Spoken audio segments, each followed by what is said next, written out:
இன்று நாம் பார்க்க இருப்பது அடுத்த வசனமாக 2வது அத்தியாயம் வசனம் 16. தாம் நேர்வழிக்கு பதிலாக தவறான வழியை கொள்முதல் செய்து கொண்டார்கள். இவர்களுடைய வியாபாரம் லாபம் தராது, மேலும் இவர்கள் நேர்வழி பெற்றவர்களும் அல்லர் என்று இந்த வசனம் நமக்கு கூறுகின்றது. யாரை என்றால், அதாவது அத்தியாயம் 2 வசனம் 6 முதல் அத்தியாயம் 2 வசனம் 15 வரையிலாக இருப்பவர்களை பார்த்து இறைவன் இந்த வசனத்தை கடைசியாக சொல்கின்றான். இவர்கள் எப்பேற்பட்டவர்கள், இவர்களுடைய வியாபாரம் லாபம் தராது என்று சொல்கின்றார். இதை நாம் பார்த்தோமேயானால், நாம் அன்றாடம் செய்யும் ஒவ்வொரு செயலும் ஒரு வியாபாரம் தான்.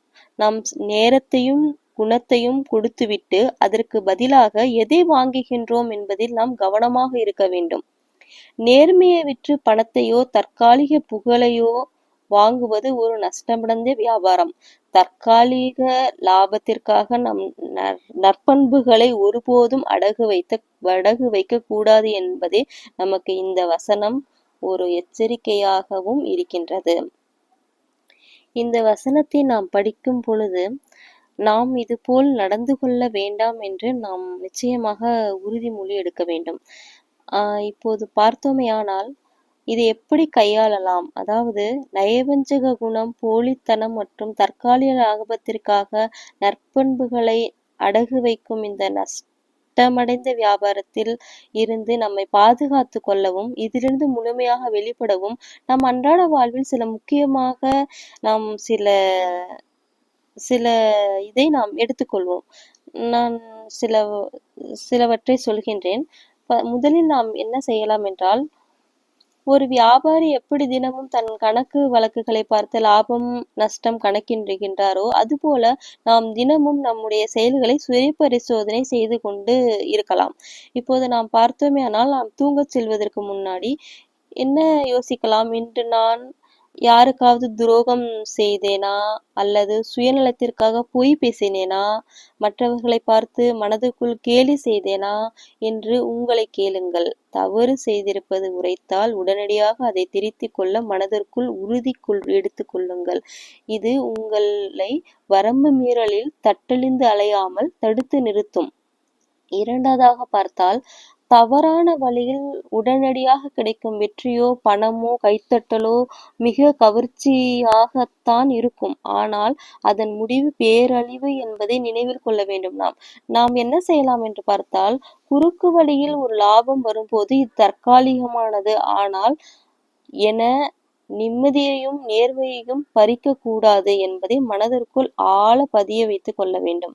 கடின உழைப்பால் மெதுவாக கிடைக்கும் வெற்றியே நிலையானது என்ற எண்ணத்தையும், கடின உழைப்பு என்றால் கடின உழைப்பு கிடையாது, நேர்மையாக உழைக்க வேண்டும். நேர்மையாக பொய் சொல்லாமல் அந்த உழைப்பைத்தான் இதில் சொல்கின்றது என்ற எண்ணத்தை வளர்த்து கொள்ள வேண்டும். எப்படி அகம்பாவத்தை தடுத்து தாழ்மையை கடைபிடிக்க வேண்டும் என்றால், நாம் எல்லோரையும் ஏமாற்றி விட்டேன், நான் தான் புத்திசாலி, மற்றவர்கள் முட்டாள்கள் என்ற அகம்பாவம் தான் ஒரு மனிதனை பரிகாசம் செய்ய வைக்கின்றது.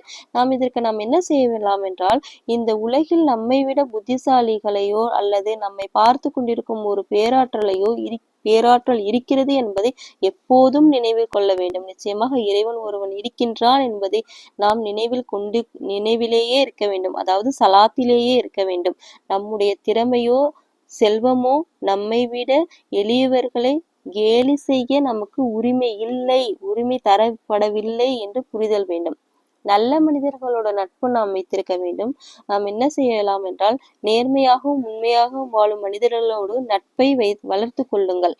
அப்பொழுது நிச்சயமாக 2வது அத்தியாயம் 14வது வசனத்தில் சொல்வது போல், தீயவர்களோடு தனித்திருக்கும் பொழுது மனிதன் நயவஞ்சக பாதையாக மாறுகின்றான். எனவே நற்பண்புகள் நிறைந்த மனிதர்களின் சூழலில் நம்ம வைத்துக் கொள்வது பெரிய பாதுகாப்பை தரும். அப்படிப்பட்ட மனிதர்கள் நேர்மையாகவும் உண்மையாகவும் உள்ள மனிதர்கள் உங்களுக்கிடையே இல்லாத போதும் கூட நிச்சயமாக இறைவன் மீது நட்பு வைத்துக் கொள்ளுங்கள். நீங்கள் இறைவனையே நட்பு வைத்துக் கொள்ளுங்கள். அப்பொழுது நிச்சயமாக இறைவன் உங்களிடம் பேசிக்கொண்டே தான் இருப்பார். இப்பொழுது மனநிறைவை பற்றி பார்க்கலாம்.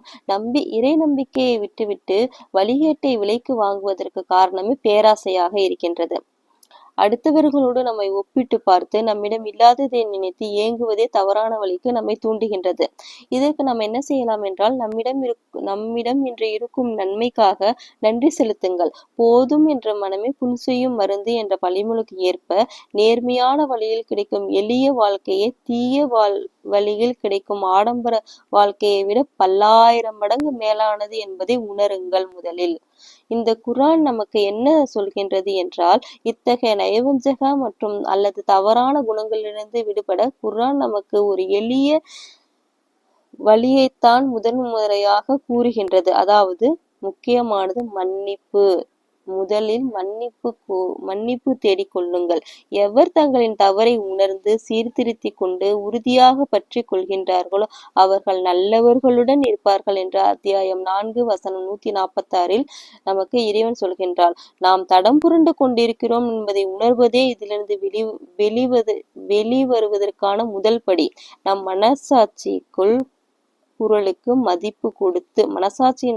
மதிப்பு கொடுத்து நேர்மையான பாதையை தேர்ந்தெடுப்பதே நாம் செய்ய வேண்டிய மிகச் சிறந்த வியாபாரம். இந்த வியாபாரம் உங்களுக்கு என்றுமே நஷ்டம் தருவது கிடையாது.